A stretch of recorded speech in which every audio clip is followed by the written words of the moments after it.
Γεια σας. Αναρωτιέστε και συζητάμε πολλές φορές για το κατά πόσον ένας άνθρωπος μπορεί να αλλάξει. Συχνά ακούμε βέβαια και αυτό που λένε ο άνθρωπος δεν αλλάζει. Αυτό όμως με βρίσκει αντίθετη σαν άποψη. Γιατί όλοι μας μπορούμε να αλλάξουμε, αρκεί εμείς να το θελήσουμε και αρκεί να το αποφασίσουμε. Γιατί μπορεί να το θέλουμε, να λέμε ότι το θέλουμε, αλλά να δυσκολευόμαστε να το αποφασίσουμε. Επειδή μία αλλαγή σημαίνει το σπάσιμο μιας συνήθειας. Και οι συνήθειες, το ξέρουμε πολύ καλά όλοι μας, ότι είναι πολύ δύσκολο να σταματήσουν. Και βέβαια πολλοί έχουν και την απέτηση να αλλάξουν και τους άλλους.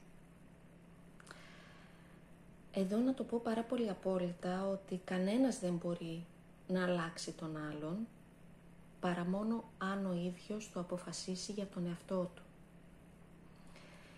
Είναι μία ψευδαίσθηση το να βρισκόμαστε, το να έχουμε στις συναναστροφές μας ανθρώπους, φίλους ή ερωτικούς συντρόφους και να έχουμε την σιγουριά ότι εμείς θα τους αλλάξουμε.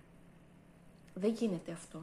Είναι πάρα πολύ παρεμβατικό και είναι η δική του ζωή, η ζωή του άλλου για να αποφασίσει τι θέλει να κάνει. Οπότε, ναι, μπορούμε να αλλάξουμε αν εμείς το αποφασίσουμε. Όχι, δεν έχουμε το δικαίωμα να προσπαθήσουμε να αλλάξουμε τους άλλους.